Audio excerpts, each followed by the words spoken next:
دوستان سلام، وقتتون بخیر. امیدوارم که حالتون خوب باشه و آخر هفته خیلی خوبی رو تا اینجای کار پشت سر گذاشته باشید و فردا هم یه جمعه خیلی پر انرژی رو پیش رو داشته باشید. بچه‌ها بریم سراغ تحلیل بیت کوین. به نظرم الان وقتش یه تحلیل خیلی خفن و اساسی روی بیت کوین داشته باشیم و در ادامه هم سعی میکنم یه تحلیلم از داگز بهتون ارائه بدم. ولی حتما اگر شما هولدر داگز هستید، حتما اول تحلیل بیت کوین رو ببینید کامل، بعد شیفت کنید روی تحلیل داگز و تحلیل داگز رو هم با جزئیات مشاهده کنید.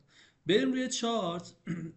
بچه ها، من چارت بیت کوین رو الان همینطور که میبینید خیلی هم خط خطی ها، ولی خب این چارت خودمه دیگه. چارت خودم میدونم که این خط ها برای چیه و من با این خط ها مدت هاست که درگیر هستم، پس اصلا جای نگرانی نیست. بچه ها اگه دقت کنید، ما دقیقا الان توی نزدیک مهمترین مقاومت داینامیکی بیت کوین هستیم که یک مقاومت هم اینجا داشته که مقاومت اول رو شکسته پرقدرت.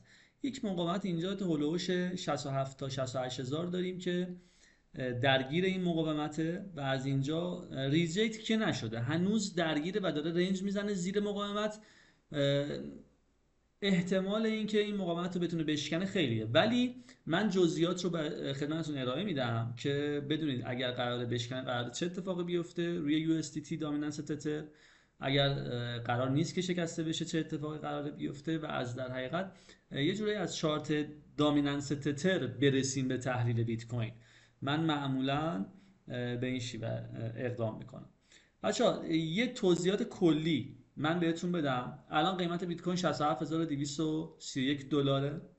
خدمت عرض کنم که یک فاصله میتونم بگم نزدیک شاید 2.5%، اگر اشتباه نکنم خیلی بیشتر، نزدیک 5.5% فاصله داره از مووینگ 21 خودش. مووینگ 21 حالا بچه‌ای که ترید میکنن متوجه هستن، میدونن که دقیقا کارش چیه. اونایی که ترید نمیکنن بلد نیستن، حتما یاد بگیرن، یعنی حتما یاد بگیرن بدونن اصلا ما داریم چیکار میکنیم. خیلی حیفه دوستان. خب بریم سراغ ادامه مباحث. به حاشیه نزنیم، هر کی که الان اینجا هست قطعا میدونه بیت کوین چیه، ترید چیه، پس نیازی به توضیحات اضافه نداریم. 5.5% از مووینگ 21 خودش فاصله داره، پس سیگنال اولی که من اینجا میگیرم باید بیت احتمالا خودش رو به مووینگ 21 خودش نزدیک بکنه، یعنی بتونه یه اصلاح خیلی جزئی داشته باشه. حالا ممکنه همین حوالی رنج بزنه تا مووینگ 21 خودش رو نزدیک بکنه به در حقیقت این خدمت درس کنم که قیمت فعلی، یعنی مووینگ بیاد خودش رو نزدیک کنه احتمالا به این خط که اینجا ما یک مقاومت داینامیکی قوی داشتیم که الان تبدیل به حمایت شده، و از اون طرف بیت کوین رنج بزنه و خیلی اصلاح جزئی داشته باشه تا حوالی این خط، یعنی نزدیک شاید 1.5 تا 2% احتمالا 1.5% اصلاح بکنه، بعد دوباره از اینجا بتونه حرکتش رو آغاز بکنه. پس این سیگنال اول. ما میتونیم که یک کمی نزولی داشته باشیم بیت کوین رو. سیگنال بعدی که میگیریم اینجا، ما روی تایم فریم 4 ساعته یک خط در حقیقت ترند لاین سعودی داشتیم که حالا من رنگش رو هم عوض میکنم دوستان، یه وقت اشتباه نکنم. خط رنگش کردم آبی، سایزش هم میکنم 3x.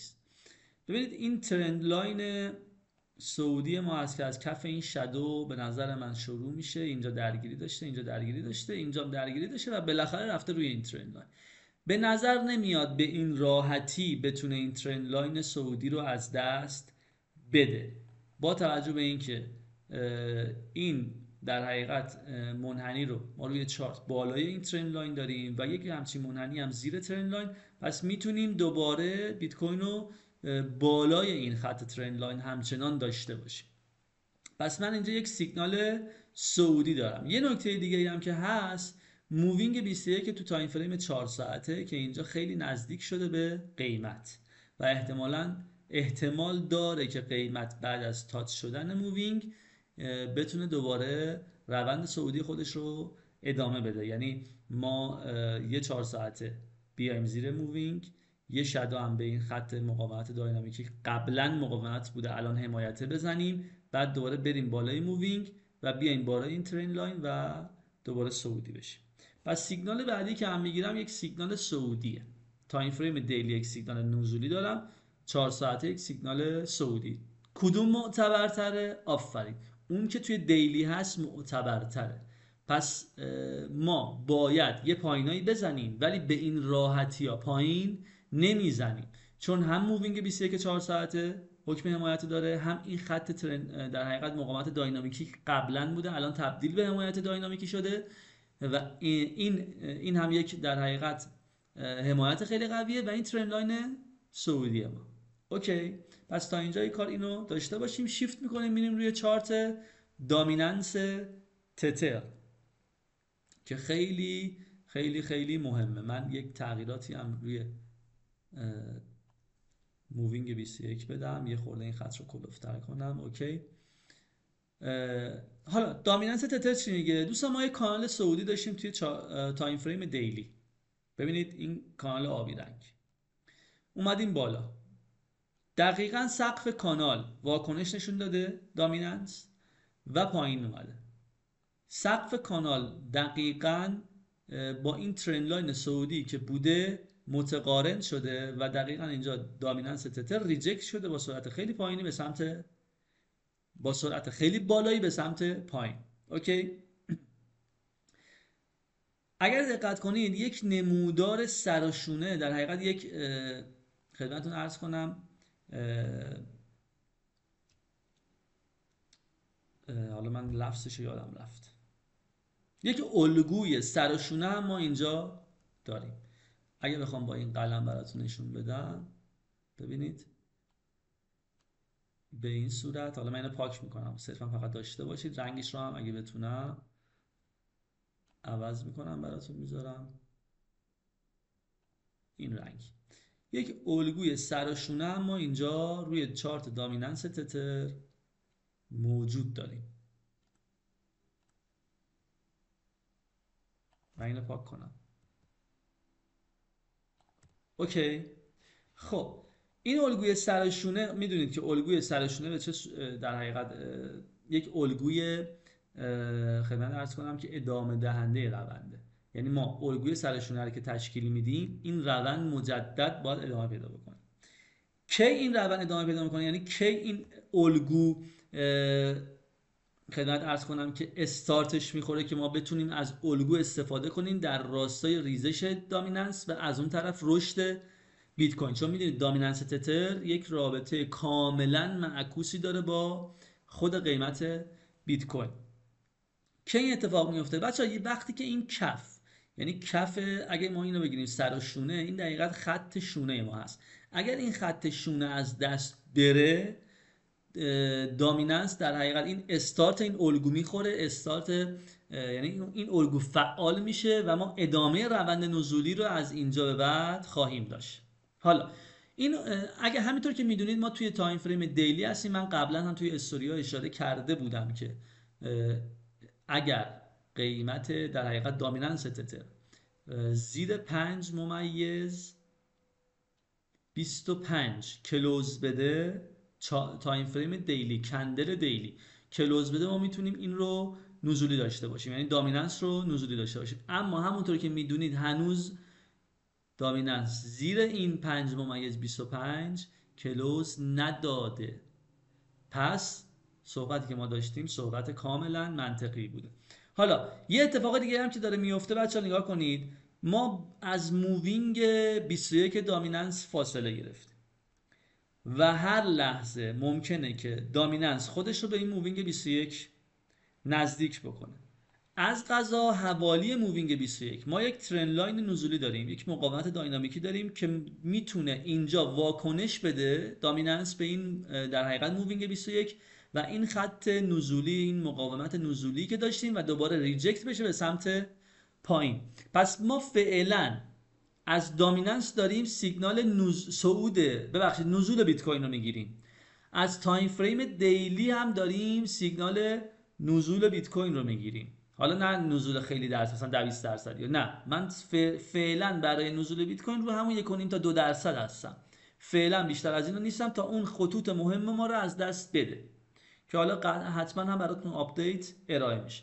پس ما فعلا دامیننس سعودی داریم، بیت کوین و نزولی، هم تایم فریم دیلی خود بیت کوین سیگنال نزولی به ما میداد، هم تایم فریم دیلی دامیننس داره این سیگنال نزولی به ما میده. حالا بریم تو در حقیقت تایم فریم 4 ساعته دامیننس ببینیم که اونجا چه اتفاقی داره میفته اگر نت یاری بکنه. خب اینجا همینطور که میبینید دامیننس به شدت درگیره که مووینگ 21 رو بگیره، یعنی این مووینگ 21 رو بالای این مووینگ کلوز بده تا بره برای مووینگ 21 دیلی. احتمالا یک بار اینجا واکنش داشته که در حقیقت اینجا مووینگ 21 حکم مقاومتی رو برای دامیننس داشته، اینجا ریجکت شده، دوباره اومد این بالا، دوباره ریجکت شده و الان در تلاشه که بالای مووینگ 21 کلوز بده.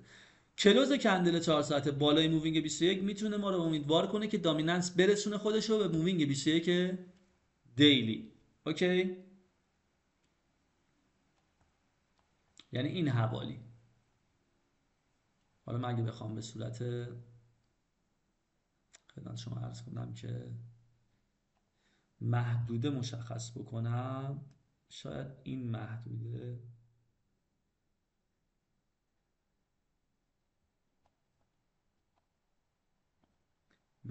بدی برای ما نباشه که ما دامیننس رو از اینجا از همین حوالی مجدد نزولی داشته باشیم و کف کانال اینجا از دست بره و این خط شونه ما هم از دست بره، الگوی سر شونه فعال بشه، یه پول بک بزنیم، شاید هم نزنیم و بریم به این بیسی که اینجا دامیننس قبلا ساخته بوده. دامیننس تتر اگه دقت کنید ما اینجا یک بیسی داریم که اینجا میتونه حکم حمایتی برای دامیننس مجدد داشته باشه و دامیننس دوباره از اینجا به سمت بالا حرکت بکنه. ببینید دقیقاً این حوالی رو من میگم. اوکی، پس ما فعلا باید در حقیقت سیگنال های نزولی بیت کوین رو بیشتر داریم. حالا 1.5 تا 2% من فعلا هستم، بیشترش رو باید یه خورده تمرکز بیشتری داشته باشیم، خطوط مهمون از دست بره، تاییدیه بگیریم برای مجدد در حقیقت نزول بیشتر بیت کوین. بعد حتما خدمتتون بتونم ایشالله در اولین فرصت خدمتتون عرض کنم که آپدیت رو خدمتتون ارائه بدم. پس ما فعلا نمیتونیم این انتظار رو داشته باشیم با این سیگنال هایی که داریم بیت کوین رو بتونیم الان توی سقف جدید ببینیم یا حداقل این مقاومت داینامیکی که در حقیقت الان درگیرش هست رو بتونه بشکنه. فعلا به نظرم این امکان براش فراهم نیست. به نظرم همچنان درگیره، اینجا میتونه رنج های رو بزنه، این خط رو هم میتونه از دست بده ولی روی مووینگ و این خط حمایت بشه، دوباره بیاد بالای این خط یه خود رنج بزنه و بتونه بره بالا و این مقاومت داینامیکی رو پشت سر بذاره. حالا سقف بیت کوین ما کجا هست؟ ما سقف بیت کوین رو باید اینجا داشته باشیم که حالا رنگش رو هم عوض بکنم براتون، به رنگ سفید میذارم. 73765 رو ما میتونیم سقف بیت کوین داشته باشیم. حالا اگه بخوام دقیق تر بهتون بگم، من اگه برم رو کندل تایم فریم دیلی های این کندل اگه بخوام ببینم 73777، های این کندل 73650، 73777 بالاترین قیمتی بوده که بیت کوین به خودش دیده و اینجا رو ما میتونیم سقف بیت کوین در نظر بگیریم که بیت کوین بتونه به زودی ATH رو بزنه. 73700 یه خورده بچه ها سخت فیکس کردنش. 776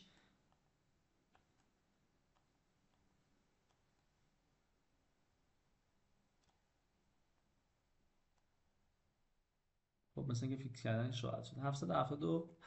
777.20 اوکی.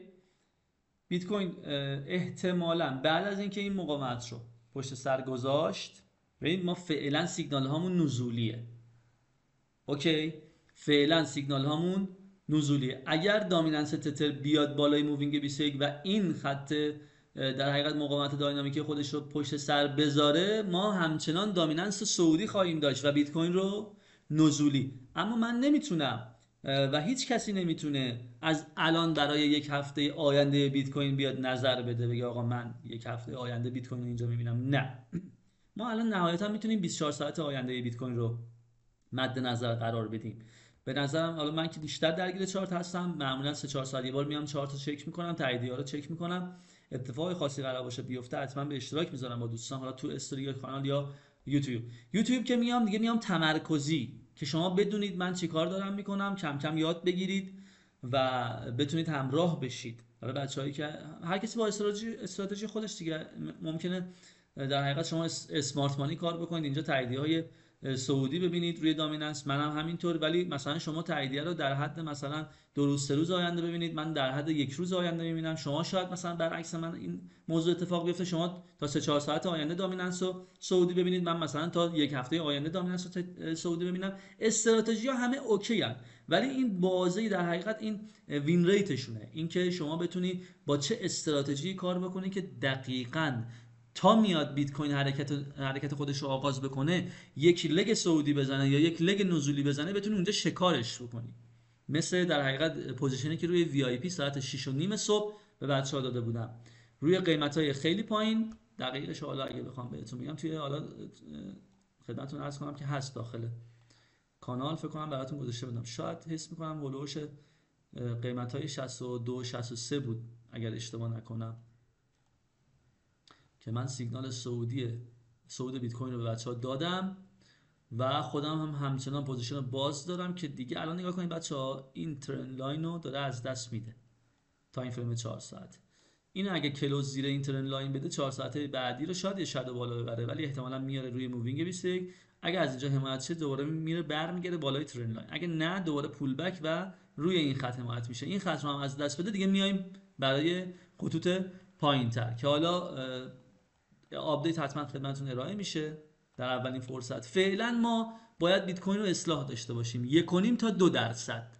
اوکی، بلد هستی، میتونی با چارت کار بکنی، خط و خطوط بندازی، حمایت داینامیکی و استاتیکی و بلدی رسم بکنی، همین الان برو روی چارت و خطوط رو بکش، همین خطوطی که من کشیدم، یا نه هر خطوطی که خودت صلاح میدونی، استراتژی که خودت داری، و بیا با چیزایی که من میگم مطابقت بده، تاییدیه ها رو بگیر و سعی کن که بهترین عملکرد رو داشته باشی. بچه‌ها فعلا ببینید الان به صورت دقیق تر دامیننس درگیر مووینگ 21 شه، تا بالای این مووینگ 21 4 ساعته کلوز نده نمیتونی دامیننس رو مجددا سعودی داشته باشی. اگر زیر این یا مماس با این کلوز داد باید 50-50 باشی، زیرش کلوز داد که دوباره میای پایین، اگه بالاش کلوز داد میتونی با احتمال خیلی بیشتری دامیننس رو مجدد سعودی داشته باشی تا احتمالا همون مناطقی که بهت گفتم. ممکنه از پایینتر هم ریجکت بشه، شاید اصلا نتونه اونقدر که باید در حقیقت حمایت بشه که ما بتونیم به اون نقطه برسونیم، ولی اگه بالای مووینگ 21 4 ساعت کلوز داد دامیننس سعودی داشته باش دامیننس رو، کلوز دیلی هم خدمت عرض کنم اومد بالای مووینگ 21 دیلی، کندل کلوز بالای این داد، باز باید مجدد سعودی داشته باشی. کی به صورت قطعی سعودی خواهی داشت؟ وقتی که این ترند لاین رو در حقیقت بالای این ترند لاین ما کلوز و کندل دیلی ببینیم، این مقاومت داینامیکی، یه پول بک بزنیم مجدد و مجدد کندل بعدی سبز ببینیم، مثل اینجا نشه کندل اومده کلوز داده بالا، دوباره یه دوجی زده، یه پول بک، اینجا دوباره برگشت اومده پایین. شما باید اینجا مجدد تاییدیه ببینی برای اینکه بخوای حرکتی روی بیت کوین یا ارزهای دیگه‌ای بزنی. میدونید که بیت کوین شاخص بازار با بیت کوین، حرکت با بازار با بیت کوین، هر واکنشی بازار بده در حقیقت بیت کوین بده روی بازار، کل بازار رو تحت تاثیر میذاره و تا وقتی بیت کوین به یک آرامشی برسه، مثلا اینجا داره دوجی میزنه، رنج میزنه، بقیه ارزها رشدهایی میکنن، نزولهایی میکنن با توجه به مناطق حمایت مقاومتی که رسیدن دیگه، یعنی چارت خودشون رو میان میسازن، واقعا اون چیزی که تحلیل میکنی و روش در حقیقت میتونی پیاده بکنی و میشینه روی در حقیقت چارت. پس بیت کوین الان فعلا در حال رنج زدنه روی سری مناطق حمایتیه، پس میتونی ارزهای دیگر رو احتمالاً همچنان سعودی داشته باشی با توجه به اینکه به مناطق حمایتی رسیده باشن، نه یا یه ارزی رو لانگ بکنی در حالی که روی منطقه مقاومتی خودشه. اوکی، مثلا بیای داگز رو لانگ بگیری در حالی که رو خورده به ترند لاین مقاومتی خودش، به مقاومت داینامیکی خودش. پس فعلا این توضیحاتی بود که من باید خدمتتون ارائه میدادم، حتما مد نظر قرار بدید،